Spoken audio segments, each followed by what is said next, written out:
right. Welcome, Christian Metal community. My name is Jimmy, and we have Jay on here. This is a Jay and Jimmy show, I guess. So, Right, right, exactly. God bless you all. So good to see you all. We are obviously the lead on the leadership team for the Christian Metal Group. that's right. Come on. Today, Right. we're on here with an amazing band called Worldview. We have Ray, George, Terry, and Crystal. How are y'all doing today? We are doing Great. good. Doing Awesome. good. Better now. Fantastic. Yep. Excellent. Good. We're so glad to have y'all on. We wanted to get you on here and talk about your new album that's going to be coming out.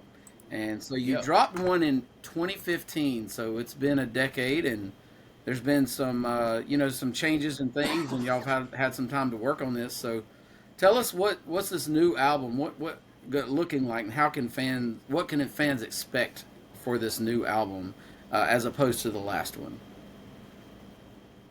For starters, I'll say it's a great record. Let me just say that. It the songs I don't think are like the other album. I think it's two different feels. I think it's a step up from the last one. What do you guys say? Yeah, Well, agreed. Go ahead, Terry. Go ahead, Joe. No, the Chosen Few was an amazing record. I think that what we have here with Invincible is, it's always nice when you've got a sophomore follow-up album. Sometimes people are always anticipating, is it going to be as good as the first one? I think that this, like Ray had said, is coming out to be a phenomenal album. So I'm really excited to be a part of it and get it out. Nice. You know what? The first record helped me recruit Terry in the band because I remember I sent him the first record to say, "Hey, considering we lost our drummer. Our drummer on the first record is Johnny Gonzalez, and as soon as Terry heard the first record, he goes, "All right, I'm in." That's good Oh, stuff. that's really Yeah, cool. You know. good stuff. So both Ray and I are really proud of that record. But this record will bring two new faces to our realm, and that's Terry Russell on drums and Crystal Mancaruso on vocals, BGVs, and some keyboards in the future. But live, you play keyboards for us. But yeah, so we got some great new faces. And Crystal, I don't know if you want to talk about the new records, because so these guys don't overshadow you, all these guys. I I absolutely adore it, and it was definitely God's plan for that door to open for me to be able to sing with this band because it I've never meshed so well vocally with anyone the way that I do with Ray. And I don't know if Ray you feel the same way, but I immediately, like, singing with you, I was like, yes, this is supposed to happen. God That's put me awesome. here for a reason. And the songs are great. They're excellent. I'm a huge metal fan, obviously, and Yep. I love all of it. I love all of it. And there's songs in there for everybody, though, which I really, really like too. There's all kinds of different stuff, all kinds of different subject matter that people can relate to, and yeah, I'm incredibly proud and very, very grateful to be a part of it. I remember George asking me one day. He said, "Hey," he goes, "How about we let Crystal sing some BGVs with you? Would you be offended?" I'm like, "No, let's go." And he brought her on, and from day one when I started hearing her tracks, I was like, "Oh my gosh, I love the way she sings." And then fast forwarded, we did our first rehearsal. She was going to do a live show with us. She wasn't going to be part of the band at that point. She was going to be just singing live with us, like everybody has special guests. Right. And we were in that room, and I remember listening to Crystal, and I said, "Oh yeah, she's going to be in the band. She's going to be in." So we did our first show at Immortal, and I told her, I said, "Dude," I said, I called her dude. Remember I called you dude? I said, "Dude, be my hype person." Because y'all probably didn't notice, but I'm a big guy. I don't run around a lot. So I needed somebody to just really, So she got up there and she like stole the show. Afterwards, everybody's like, "Man, you guys were great. But Crystal, man. Oh, Crystal. And I'm like, "Okay, well, thanks, Well, man." well, I hate to tell you, Ray. Crystal had Thank you. I tell you, I love your energy on stage, Crystal, and everything. And I saw, Thank yeah, I've you. been to Immortal Fest 3 years in a row, and I don't remember if I saw you last year, but this year I know I saw you with multiple bands on stage. So I know. I'm Yeah. sure you were exhausted after the weekend. I I love definitely that. was, but I'm incredibly grateful. I'm exhausted, but for good reason. Yes. And your husband's a Mm-hmm. drummer. He played with multiple bands too, didn't he? A couple different Yeah, ones. Joey Yeah. also does quite a few different things Yeah. as well. He's incredible drummer. Obviously his dad is also a very incredible drummer, so it's all very neat. He's the current drummer for the Bee Gees. I don't know if you knew that or not. Or is it Rod Stewart? It's one of those anyway. And POD. All of the above, And yeah. POD, And yeah. PLD. Oh And my goodness, POD, yeah. Yeah. that's wild. But anyway, so that happened, and then later after the fact, George is like, Ray, don't get offended. Let me ask you a question. I'm like, what? He goes, what about we let Crystal lead on a song? I'm like, yeah, man, absolutely. He goes, you sure? I said, absolutely. And it's been magical. It's been great. I encourage her to sing more. Me and George talk about it. He's like, what if she does it? I'm like, yeah, have her do that and even this. And it works great for this record. Kind of night wishes, because she does have a little bit of operatic Mm-hmm. feel to her Okay. voice, you know, Oh, that's but it works I great. know some It fans are works going to be great. looking forward to that. That's awesome. right. Oh, Exactly. I'm yeah, so man. sad now that I missed this year's Immortal Fest. I was just admittedly gigging myself so a Mm. lot, so I missed it all. I remember There'll Jimmy be and I more were like, shows. yeah, Don't worry. Yeah, right. We yeah. were like, we're gonna meet up, all this other kind of stuff. But yeah, gig life took over, and it was like, nope, not this year. But next year I Yeah. shall make my return. So, um, this is an interesting question, especially for those that have been in bands for, let's say, the last 30 years or more. What inspires you to continue to make music? Because at some point, I guess 30 years in, and I've been doing this for a long time too, but it's like, what inspires you, like, as far as having more to say? Like, what do you feel you have to say, um like, after so long? And you know and I I can and tell you what it's not. It's not the money. right, I feel that. Yeah. Oh, Hey, sorry, how do you man. think I bought all these guitars? Yeah, Well, exactly. there's that. My job, That's Job, my Job. That's what bought my guitars. I love it though. So it's Yeah. a lot of guitars, and I'm here for it. Hey Terry, why don't you tell us about your days with Soldier Man? It was, yeah, it was good. It was a good run. Well, We had a lot of that's fun, beautiful. and That's beautiful. Well, We heard his question. What makes you keep? I'm acting as your interviewer now. What makes you keep uh, going for 30 years later?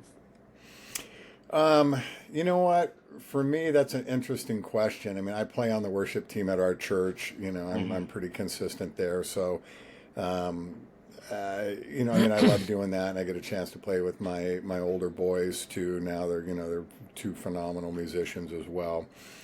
But I think for me, and probably like a lot of you guys, I get or offers and people to request to say, "Hey, man, we want you to, to come play or jam or do things like that." And I was telling George, we had this conversation. I said, I'm just not into going out and jamming with anybody anymore. I mean, unless there's a reason Mhm. for it, or really something behind it. I'd rather be on the couch with my wife and kids having popcorn watching a movie, you know. But and so when I left Holy Soldier, obviously I was playing with Neon Cross for many years. I've known Don and Dave, and still do that when we have Mhm. opportunities come up. And we did get a chance to do that this last Immortal Fest, and I had my son Dylan, my number two son, play bass for us on that, and so that was pretty awesome. He killed it. So I always enjoy getting to play with my kids. But as far as joining a newer project, I didn't have the passion to do it until, like George said, and it's been 7 years. September 2nd was 7 years that I came on Mhm. board with Worldview. And so when I heard the record, I thought, okay, now this is something is worth, spending time and doing and playing. So it was that, it was just kind of like a passion and a new spark, right? I mean, sometimes, I don't know, for me as a musician, it's fun to play drums, but a lot of things take over in life after that. And so it has to be something that really fuels my desire to want to play. And so when Worldview came along, that was something I thought, okay, this is something I could be a part of again and get the support from, my family and stuff. So, yeah, that for me, that's what it is. It's got to be something that has meaning to it. It has to be great music as well, and not just into going jamming with a garage band, anymore, No, sort that's of really thing. good. So, what was it So, about that worldview when you did join? What was it about it that really drew you in? well, for me, I've, with Holy Soldier and bands like that, it's more of a just rock stuff. Hmm. I, at heart, am a true metal drummer. I Yeah. love double bass stuff, man. Yes, I sir. would just like, oh, yeah, I'm a metal drummer, so I don't really get a chance to express that. And when I got the chance to listen to the Worldview, Chosen Few, I thought, okay, this is killer. I like a lot of the stuff that's being done here. This is right up my alley. So that really kind of inspired me to want to say, yeah, man, let's do this. I like this. That's awesome. So, I know, so George and Ray have known each other for a long time and they got this band rolling. So, for Crystal and Terry, what's it like for you coming in for this new album and the writing process? How do you contribute? How does that work together? Well, typically, George and Ray's writing the lyrics. These are the guys that are the foundation to the band right there that are really writing the material and coming up with it. And then once they have an idea, they'll bring me in with an opportunity to play drums and Crystal to sing and do keyboards. But as far as the primary writing, it's George is doing all that. He's got an amazing studio there, and so you know it. Cool. It's cool. It makes my life much easier. And Crystal, do you have anything to add Crystal. to that? Who's that? Is that Mr. Lionel? That wasn't my puppy. No, okay. And mine would Yeah, be woof woof. So I it mean, wasn't the mine. cool thing for me is that I've been playing music for a really long time as well. I'm only 31, but I've been playing music for a really really long time as 30 well. But years. Yeah. it's just really cool to be in a group with such seasoned professionals, Yeah. and not only that, people who have such a solid grounding in their faith as well, behind it all.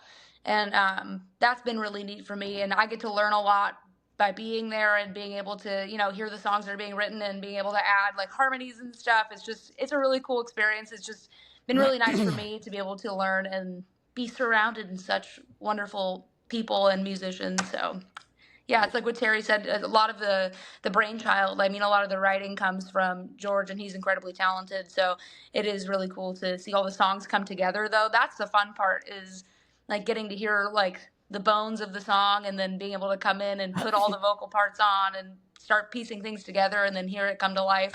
Um, it's really neat. I'm very grateful. Super If I cool. could You. interject a little bit because I'm almost being gun shy of interjecting today because before we did this little interview today, Ray told me, "Don't hog up the whole interview, George." No, man, you're good, bro. You're good. Does that really I was sound like just playing something with Ray you. would say? Yes, absolutely. No, Don't it's hog up the whole interview, George. listen, Anyway, George. It's me playing with you because George and I have this. We're such great friends that we could say anything to each other and not offend each other. We pretend like we do, but he can read me and I can read him. It's a great friendship, and I'm saying in front of the world, George, I love you to death, man, That's and I love how we mess with each other all the time. Tender moments. I Oh, love you a little bit, but that's Yeah, cool. Thank you like for that. that's what Anyways, well, that's only check it because I out. pay you. Yeah, that's right. Your friend payment is running late this month, so Yeah, you check's gonna better. bounce. Yeah, Sorry, bro. yeah. And, anyways, let me throw in here with the songwriting as we're throwing. We've had a lot of these songs. Some of the songs, in fact, believe it or not, the first opening track of this record, "Before the Wolf," was gonna make it on the last record. So we've had that song even since then, but we didn't quite finish it. So I'm going to interject something here that we haven't talked about yet, and I'm sure we have a little bit of time still to talk about things. But Dino Elefante produced this album with me, right. and not just that, but he helped me finish and write a lot of the songs that were Hmm. just half written, or the Nice. music was all written, and some of the maybe I had a chorus, but I didn't have verses, and he helped me with that. and then when Ray came, he threw in his 2 cents or 5 cents or whatever, It's like a quarter. Come and on. we all molded these things together. But if it weren't for Dino kind of helping me finish these songs, who knows? We'd be talking a year from now because he was really instrumental in the music was already there, but just the melodies on some like for instance, Beware the Wolves. He helped me finish that. There's a song on the record called "Until We Meet Again," which we started writing. That was kind of going to be on the first record because that song's about initially got was inspired by Rick Macias, who, if you've ever heard the story, he's the reason why almost Worldview is in It existence. I is. mean, It totally is. God is ultimately, but he used Rick for Hmm. Worldview, and I'll let Ray maybe touch on that story in a little bit. But that song he helped me finish, and I always had a good vision for that song. He said Dino's such a great producer. He has such an awesome ear. I let him hear so many songs that we had. Terry and I, and Todd at the time were just going through a lot of this music, and I let Dino hear it all, and he'd go, okay, that's terrible. Oh, that's good. Let's use that. That sucks. Dump that. I mean, that's good. That's good. There's certain songs he said, nope.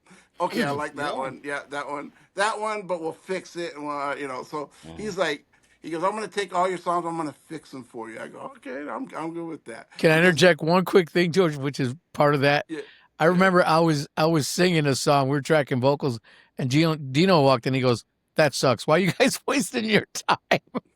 Oh, nice. Oh But yeah. see, he's got and you know what? To his credit, he did fix a few of these songs. There's no Hmm. Well, question he's that got he quite, did. Hmm. quite a history doing that, right?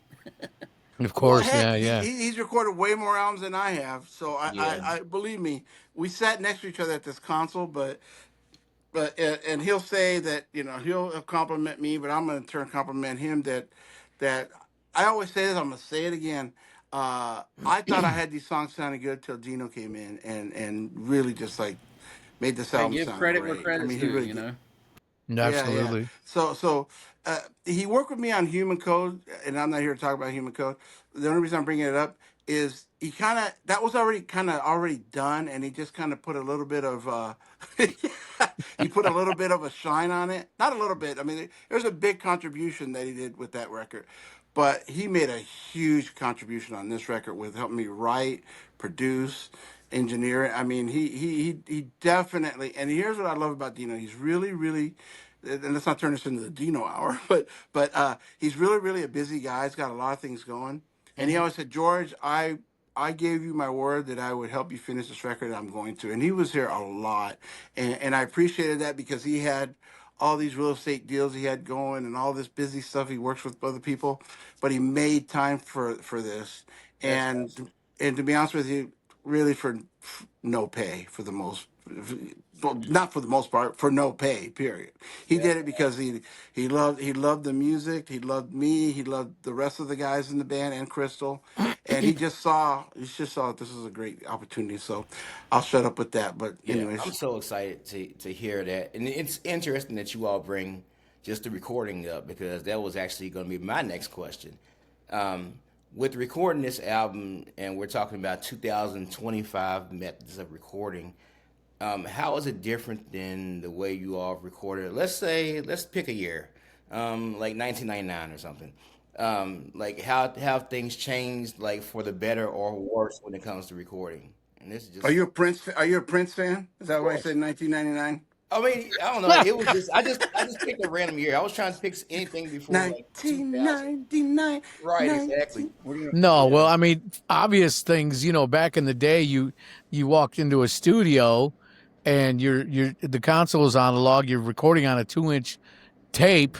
You know what I'm saying? And so many different things. You have racks like George has got in his studio there. You had a whole wall full of EQs and this and that and the other. Whereas now you need that, but you can get it digitally now.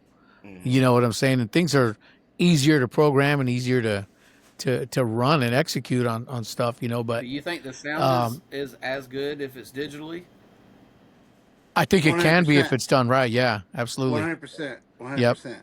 If you're a good producer like Dino and George, then Go like this, George. Your head's growing. I can't even see you on the screen anymore. Anyways, if Whoa. there you go. That's my boy. Then you can, Uh, but if you're one of those guys that it's all digital, it'll sound digital. You got to be mhm. able to make it sound right. But I just want to elaborate on one thing that George said with Dino, is specifically on Beware the Wolves. I was tracking the vocals to that, and I was pushing myself to get to that point. And Dino's sitting there, and I got done tracking it. I look over at Dino. I'm expecting him to say, "Wow, that was great," and he goes, "Oh, that was nice. Now try this." I'm like, "Oh man," I've but been I'm there. glad he did because he pushed me to another level. I remember a conversation you and I had, George, when he told me, he said, Dino's going to help me produce this record. I'm like, man, Dino's old school. And, I don't want it to sound like Pachyderm. Not that that was bad, but I don't want to sound like Baron Cross and all that and stuff. He goes, well, how many Grammys have you won? I'm like, Well, there's that. nothing, Wow. and we gave it a chance. I'm so glad. I love that guy, man. And now we're not going to talk about Sacred Warrior, but we are just for a quick second.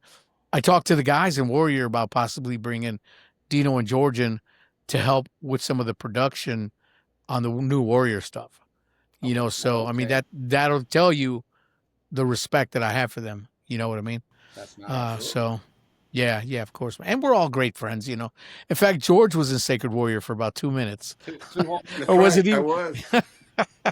I was in Sacred Warrior for 5 minutes. Yeah, Nice. Yeah. just before Larry joined you. Yeah. If you're a classic Christian band and George has not been in your band at some point or another, you suck. No, I'm just Absolutely. playing. That's totally joking. Totally Oh joking. yeah, no, you're not, Jake. tell the tell the truth. Tell the truth and shame the devil. Shame the devil. Let me drink this water. And there you go. Yeah, that ain't water. That's vodka. Anyways, So I got a question for Crystal. So on the new album, Invincible, you really you shine there. That song is amazing. So tell us Thank tell you. us about your input on that and just tracking it and recording it. And what's your thoughts about the song specifically? I love it. I love that song so much, and I got to actually sing it at not this last Immortal Fest, but the one before it. Before actually recording it, which I really like because I got to experience how to sing it live first, which is my preference. I love Hmm. singing live. Obviously, I love both. I love singing in general, but being able to sing that song live first to really get like the feel for it, and then being able to go in and record it was really really Yeah. neat. And of course, like I said before, singing with Ray is a dream. It's honestly just lovely. It's wonderful. He sings the way I like to sing, and so it just blended great. And I won't give a full blown talk about like my testimony or anything, but that song really, really resonates with me a lot. So I'm really grateful I got to sing it. I love the lyrics about God working through you and being able to make you a warrior. And so I'm grateful I got to sing Yeah. on that song. It's Oh, that's awesome. fantastic. Yeah. did you say Warrior? I said I warrior. was waiting Oh on it. I was no. waiting on it. Jimmy, you know me Right. too good, Right. We bro. had to Well, Sorry, George. there's throw a the moment sacred when on we top we of it have a again. we filmed the video for this song, and it's gonna get. We're trying to get it released the same day as the record gets released, which is October Hmm. 17th. We'll see if it happens. If Nice. not, it'll Let's be like a go. week later. But anyways, I'll just give you a quick little rundown. We were filming that, and I still remember Ray doing all his parts, and our buddy Ray Espinoza did the film. He's a filmographer or whatever. He's pretty good at what he does. He was filming Ray, and Crystal was there. And I don't know why. I don't know if you guys remember this scene. I saw it. So this was very interesting. So then Ray was done with his parts. All right, Crystal, your turn. And Crystal got in front of the camera, and she's like this massive natural in front of the camera. It's like she's like I love she's it. like she's been there, done that. You know what I mean? Nice. So she started going in front of the camera and like just singing right to it. Like, it's pretty cool.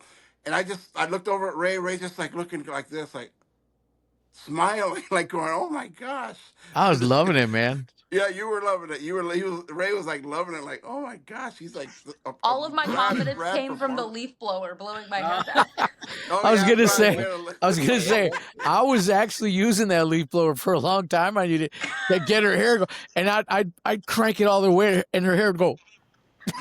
did that work on Terry's hair? Yep. Did it? His wig fell off. I mean, ooh, did I say that loud? So you'll get to see when you see the video, when you see her hair flying, you'll That's know that me behind the scenes it's You'll know Ray who was holding the leaf behind it. blower. for a Yep. while, and then Joey started doing it because Yes, Oh, he we that's did. right. when we sang together, Joey started doing it. Yeah, That's right. Yep. That's right. that was great. Good Yeah, times, we didn't man. give him. We got to give him credit for like lead leaf blower Joey Mancaruso. Yeah, yeah. Yes. That's And he awesome. was also our water lily. Water. What is it? Yeah. That's funny. That's awesome. oh Awkward wow. silence. No, Yeah. no. Okay, let's. Crystal, you said that you play keyboards. How long you been playing? And So, I grew up playing piano. okay, So I played classical piano for about 11 years, and nice. then took a really long break because I think a lot of people who play piano can understand that if you're just playing classical a lot, I mean, I love it now. I love it now. But I definitely, it's very strict. And I Yes. did guild and all kinds of stuff. So I just kind of hit a point where like I just didn't want to play anymore. But I love it now. I love it now. And I'm really grateful for what it taught me because it's helped me a lot vocally, but also the fact I can read music and like ear play stuff pretty quickly. Yeah. Oh, So that's really yeah, good. And Because she's really keyboards good are at it. definitely my main instrument. Drums are second.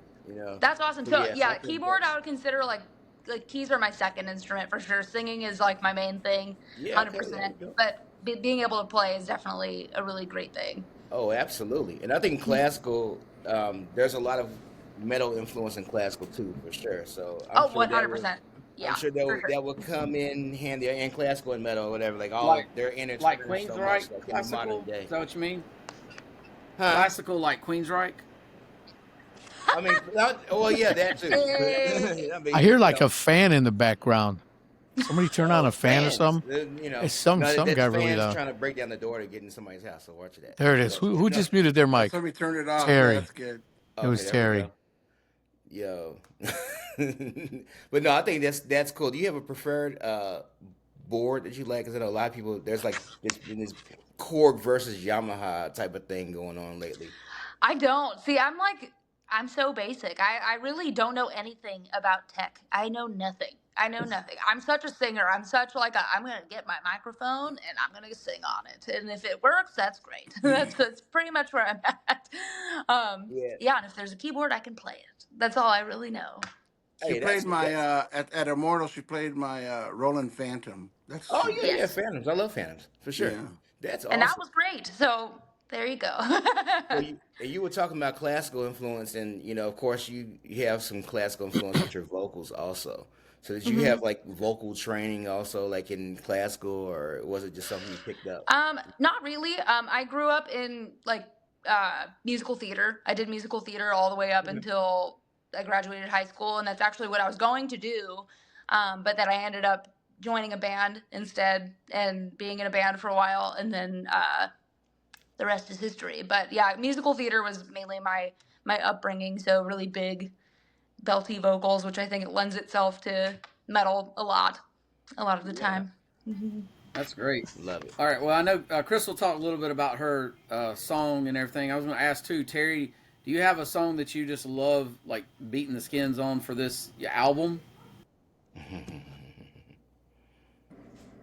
Yeah, I think Beware of the Wolves is probably the one that I really like playing.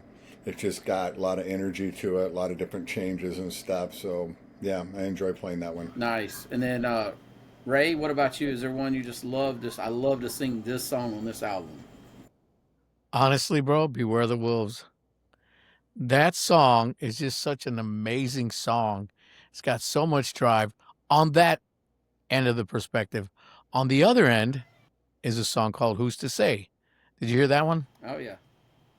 Yeah, so that's kind of has like a journey feel to me. That's my opinion, And so, yeah, Crystals too. So I love both of those.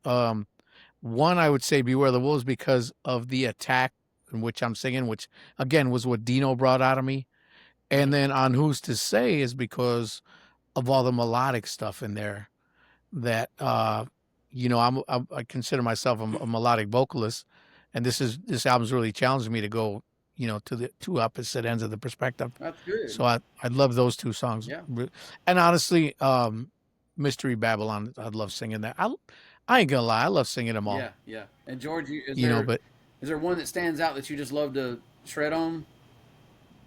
Um, well, I saw a Facebook post the other day. Somebody was writing something and says George doesn't like to shred anymore, and Whoa. or whatever. And he don't. I said something along those lines somewhere on one of my posts, somewhere on Facebook. I said I'd rather play a Gilmore solo, these David Gilmore type solo these days, than a Ingve solo any day. I mean, I used to in Deliverance and all. I used to play ultra fast on my solos, and they really didn't have much to say. They were just fast solos. There wasn't really. Now I like to like if you listen to the solos on this record, it's more along the lines of adding to the tune as opposed to highlighting me at that point. I'd rather contribute to the song than contribute to like you know, being on the cover of Guitar Player magazine. I'd rather be on, you know what I mean. I'd rather just like, for instance, there's a Blindsided on this record. Uh, I had a full on like almost shredding section in the middle. And we took it out, and the solo I ended up with that Dino, by the way, really influenced me on, Mhm. ended up being like a edge solo like from U2. It was just very simple and very like Okay. a two note things that there's no shredding involved whatsoever. There's some tasty licks at the end of the solo, but the whole thing before that is just melodic more than anything. So that's where I want to go with my guitar solos. I don't want I'm not interested in being compared to Rex Carroll or anything like that. It's not my bag. No, we don't Um, need another you one of know, them. We just need a George. and nothing against him at Yeah, all. I mean, good for him if he's still shredding and all that. For me, I'd rather be. If someone says to me, "Wow, very David Gilmour type solo," that's a huge compliment to sure. me. So I'd rather contribute to the song. And as far as the songs themselves, I've been keeping my ear to the grindstone and sending this record out to various people in the industry and this and that. Mhm. And the song that keeps coming back to me, people that like this record, that have listened to this record, is Mystery Babylon. Okay. And that's the one that even Dino said is going to get the most attention on this record. Nice. I don't know. I like that song. I think it's great. It was co-written by me and Michael Drive. Um, and Nice. that's a cool song. I really like it. I think the chorus is just delivers. I mean, the way Ray sings, it's great. It just Sure. totally delivers. Crystal did a great job on the BGVs. But I have to say, some of the songs that I think that I like, for me personally, I'm gonna have to probably say my favorite songs are probably "Who's to Say" and probably, we haven't brought this up yet, is it's got to be like a toss up between Mystery Babylon and AI Revolution, which is the Wow. last song we wrote for this Okay. record. Nice. We finished that song last minute, and Ray was there, and in fact, Dino, Ray, and I were writing the lyrics and the melodies, and then Dino left, so it was just Ray and I finishing up the song, He changed it and all. yeah, and it ended up being, excuse my, I'm not cussing here, but I'm gonna have to say that these two words, it ended up being pretty Yeah. badass. Yeah. Now, so I like that song a lot because I think it's very relevant to what's going on today, Yeah, Hey, and with that was a AI and positive everything. usage of the words, so that's good. yeah. Let You me can always, you interject. can always bleep, it out. Nah. No, we're Hey, good. We're not bleeping it out. Don't worry let me about it. interject on that a little bit. The funny part about that is I literally sang the last note, hugged Denise goodbye, and me and George got in his truck and went straight to the airport. Pretty much. That's where it was at. Yeah, that was Nice. where Yeah. it at. But I also want to say about the guitar solos and stuff. I think there's two things I say about that. Number one, that's very it's very good that when a guitar player who can play like George Mhm. steps back and says, you know what, I don't want to shred. everybody knows I can shred. I want to contribute to the song by writing stuff that's more melodic. That shows you really where his heart's at because again, he is a great guitar player, but he doesn't have to sit there and shred on. It'd be like me going next song. You know what I'm saying? It's just not doing anything. Yeah. So that goes a long way. And two, the second thing I was gonna say, I actually like a lot of the solos how he's changed them. I always give him a hard time about stuff like he does me, but I like the changes that he's made in the songs because it like I said, it contributes, but it becomes it's like this when fans listen to music, when you know a song, or Jay, when you know a song, you know the vocals, you know the drum beats, you know the guitar solos, you know the song, Hmm. right?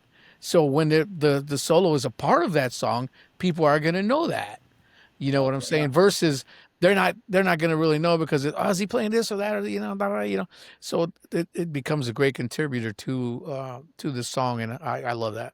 Yeah, Great that's job, George. interesting. That's Yeah. like it reminds me of Thank the you. Metallica and Megadeth thing. Like with Metallica, like you pretty much people are like literally singing along with Kirk when he solos live. Like Hmm. they expect every note from that solo to be the Yeah, same. man. And they know Megadeth, him. you can just shred, like whatever. But Yeah. yeah, so it's interesting. Like one thing I found interesting, what you all were just saying, is that sometimes like your favorite songs on the album versus like the fan favorites are totally different, and that's hilarious to me. And for different reasons. Hmm. And I'll tell you one other thing is I with that podcast I did with Roy Khan, I asked him this question. I said, Roy, I said about your lyrics, I said when you're writing a song and you're writing your lyrics, he goes, I write my lyrics with conviction. He goes, I feel everything I write. He goes, but the cool thing for me is, which I think we get it as well with our music, is people will come up to him and say, dude, that song, uh, whatever it could be, like Heaven or Hell, let's for example, man, that song brought me through some hard times, and I love how you're talking about your wife or this or that. And Roy has told me that with so many fans, he's like, that's not at all what I'm talking about. Oh wow. I'm talking about Yeah. this. You know what I'm saying? George, you guys know what I'm talking about, right? George, and Terry, Crystal. It's the reason I believe, feel a song to be one of our favorites sonically, musically, the Hmm. way it's written, the arrangements and stuff, but really the lyrics, what it means to us when we're writing in the studio, what it really means, it's not going to be translated exactly what we're thinking to other people. And I think there's a sort of a mystery to that, which really makes it just next level stuff. You know what I Well, I mean? mean, I think Right. Well, art is supposed to how many make of you us like think. have sang along the lyrics, and they had nothing to do with what the song was talking about, Mhm. but we sing along with them anyways. Well, I mean, but art is open to interpretation too, and it's Interpretation, supposed to make absolutely. Absolutely. a it's supposed to make someone think, right? Yep. Yep. Yeah, that's cool. So is there a central, I would say, religious or evangelic message that you all want to come across with this album? Yeah. What I do you think, mean, Terry? What do you think, Terry? Take this off mute here. Yeah, I think that you know, with all of us just being foundational Christians, I mean, we want to be able to use this as a tool to be able to obviously draw people in to hear the Word of God. Now, does that mean specifically through the lyrics that Ray is writing? Not always, right? It's like we've talked about. If we can get people to love us for who we are and love the music, then it opens a door for us to actually be able to share our, our beliefs and how what Jesus has done for us, right? We want to be wise as serpents, gentle as doves, and we've all talked about this sort of thing. Not that we're afraid. I mean, if the Holy Spirit opens the door and all of a sudden Ray or Crystal or anybody here feels led to give a message or something from the stage, we're open to that. but also we need to be wise to the fact that, again, as Jesus did, we want to love people, bring them in. Once they love us and like who we are, they're going to listen to what we have to say. And what we've tend to find out is it's not always from the stage where most of the ministry happens, right? Because especially if you're doing secular events and stuff, Right. people are coming to see a concert. They don't want to be preached to. That's right. When we're doing, I mean, they want to come and see a Killer Rock show. But then when we can get them back and say, hey, we'll meet you guys back at the merchandise booth or somewhere, and we're able to start then talking to people, and they're like, oh man, the show was great, and we were able to start talking and ministering like we talked about. I might be sharing the gospel with one person, but I've got 15, 20 people standing around hearing 100%. the Yeah. word of God as it's going out. And we've found that to be very effective and powerful. Absolutely. So yes, we're not, a preachy Christian band, but I think the way we structure it and the way it's done is something that's very No, powerful. I think that's a Mhm. very good point. It's very well said. And we've talked to other bands about this. Just because you don't have a JPM, that's a Jesus beats per minute in your Mhm. song, doesn't Mm. mean you're not ministering. Especially when you're playing with other bands, you're ministering to those in backstage. Even just by how your attitude and your actions are, Mhm. And then of course with the fans like that, that's where your real ministry is going to actually happen. It does not to Yeah. say you can't say, "Hey, Jesus loves you" from stage or whatever. That's all fine and good, but Right. Yeah. we've talked to a number of. If you don't mind me Yeah. interjecting a couple things about the lyrics on this record is, or what we're to answer Jay's question, what we're trying to convey with this record? Because I believe every record should definitely have some kind of theme to it, some kind of message that the band's trying to convey. Mhm. Some bands just have such like scattered lyrics on the record that it's hard to pinpoint. And I'm kind of looking over, even as we speak, all the song titles and what they're about and what the lyrics were written about. Mhm. And I'll just do a quick rundown. But like Beware the Wolves is about basically warning people about false prophets and false teachers. And you have to be, I mean, Jesus did the exact same thing. He said, in the last days there'll be many people who come in my name shall deceive many. So you Yes. have to always be on guard for all these false teachers and false Mhm. gospels. Um, Invincible, like Crystal said earlier, it's about basically just being all you can be. Sounds like in Christ, and Mhm. be you are a warrior of Christ. Oh, there's that word again, warrior. You're a warrior of Christ, and don't be ashamed to admit it, and don't. The most important talk, and that we can all have as people is our self-talk and what we say to ourselves. And what you should say to yourself is, I'm more than a conqueror. I am invincible in Christ. Nothing that a man can do to me will affect my eternity. I'm going to the kingdom of God if my head gets in a guillotine or if I die of old age. Either way. Blindsided, it's a relationship song. There's a couple of relationship songs on this record, just like there Nice. was on the first record back in time. Some hurt. That was written with Ronson and I, and he had just been. He had just Blindsided. been dumped by his wife, and let me give you a quick story on the title "Blindsided." My friend Ray Espinoza had gotten dumped by this girl out of the blue, and he told me, "Man, I thought everything was good, man, but then she calls me and we meet, and she dumps me, and she blindsided me, dude." And I went like, "Wow, good title of a song, Blindsided." So I wrote it from that. Um, let me see, Mystery Babylon. Mike wrote those lyrics, and those were basically about, again, staying away from the things of the world and going for Christ. Who's to say is another like breakup song and relationship song. Oh no. Obviously, don't talk to strangers. Don't talk to strangers. That's you're gonna have Ronnie James Dio when he talked about that. I mean, Ray and I were very careful about what songs we're gonna choose by Dio to recover. We wanted to do one, and that seemed to be the most neutral one because other lyrics that he writes tend to be a little bit, racy. So we Hmm. stuck with that one. That one's pretty cool. The lyrics were okay. Let's see, Vision in My Mind. That's kind of an important song to me.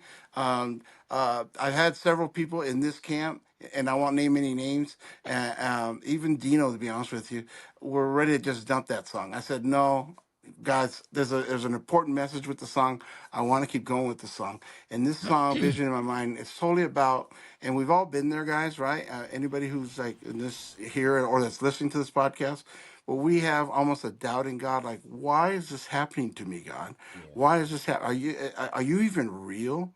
You know, and when we get to those stupid points in our life where we actually start thinking those things, and then we realize, oh my gosh, I'm sorry, Lord, you've always been there by my side. Right. And there's a section in the song where it flips. The first beginning of the song, it's like you're questioning God, like, what's going on? Are you even real? Are you just a vision in my mind? By the end, you're saying, you're not a vision in my mind. You're as real as the air I'm breathing. Think about that. It's a heavy thought. Every air you're breathing, it's a think about this. Every air that you take, every breath you take is a gift from God. And when you Amen. have that perspective, you will like you'll live your life in gratitude. Trust Wow. me.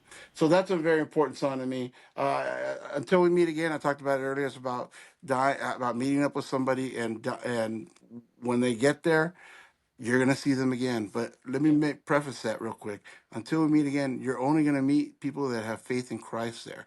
Because Jesus said, I'm the way, the truth, and the life. No man comes to the Father in heaven except by me. Amen. So your loved ones, I have loved ones in my life that have not come to Christ yet. And I'm praying for them on a daily basis to come to Christ. Because guess what? I'm not going to see them again if they're not saved and if they're not in the kingdom of God. I mean, I hate to say those words, but it's true. And I believe my Bible more than I believe the world and other people. Hmm. Last two songs, Hauntingly Beautiful. It's about the lure of sin and how sin sometimes could be actually a beautiful thing in a sense.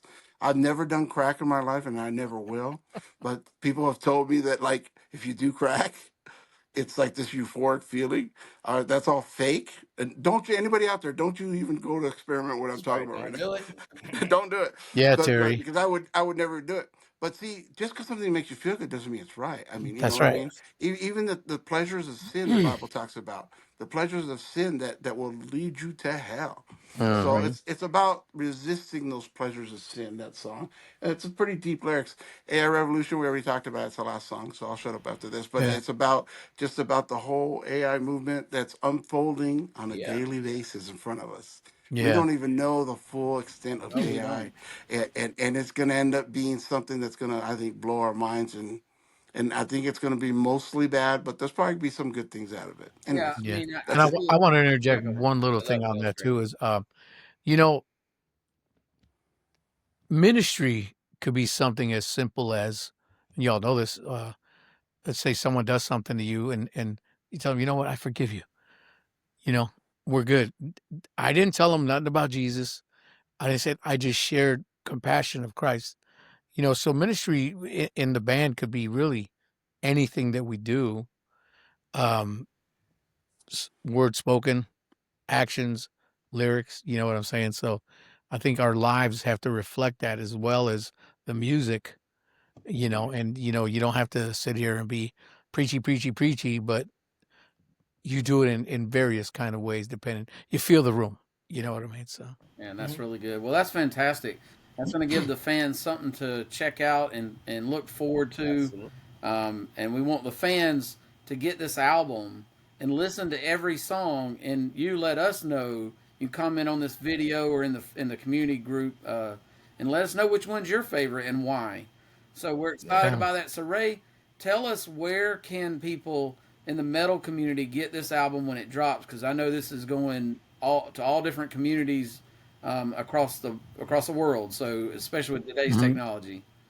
Yeah, that's actually a George question. Oh yeah, okay, Well, George. all right, here it goes. It's going to go at girdermusic.com, Okay. GIRDER Okay, music.com. You can buy the physical product there. He's got all kinds of specials going with. You can buy vinyl and buying a T-shirt and buying the CD. nice. So right now we're releasing a CD version, and that's the 10 songs on the record. We are going to do a deluxe version that's going to have all 10 songs, and 10 and probably 9 of them will be instrumental version, kind of karaoke Oh, okay. versions, and we're probably gonna interject That's cool. an acoustic version of a song from the first record. I even told Ray this or Terry. There you go. So Making news right now. yeah, Yeah. yeah, yeah. So that's gonna be a deluxe version coming. So, but for now, you're gonna be able. October 17th is official release. You can pre-order it right now at girdermusic.com. And on the 17th, it will be available on all the platforms: Apple Music, iTunes, Yeah. Spotify, Yeah. iTunes Music, all that stuff. YouTube. Yeah. So yeah, YouTube Music. There you go. So it's on going to be on all the platforms for streaming at that So point.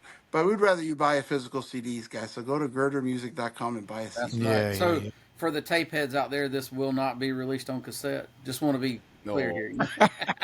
Unless somebody makes First of one. all, what's a cassette? Oh man, I got a whole wall It's of a them. big thing about that big. It's like that. It's like that fat. About like Oh, that.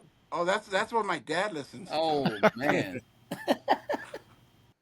I believe it or not, my first car I had a '72 Chevy Impala. It had an 8-track player in it. nice. Eight-track. I Yeah. still Man. have an 8-track player. Do you really? You guys Wow. just lost Gen Z and Gen X and all those people. You just lost all those That's people. crazy.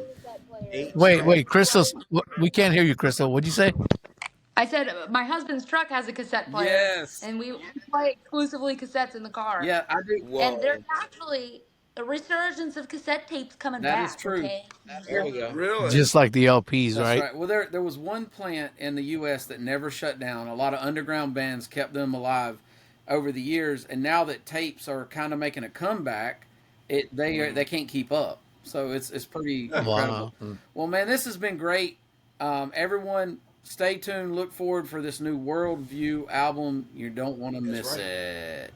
That's right. Thanks God for having bless us you on, all. guys. Jay, Jimmy, Thank you, guys. Yes, blessings, man. Thanks. absolutely. God bless you guys.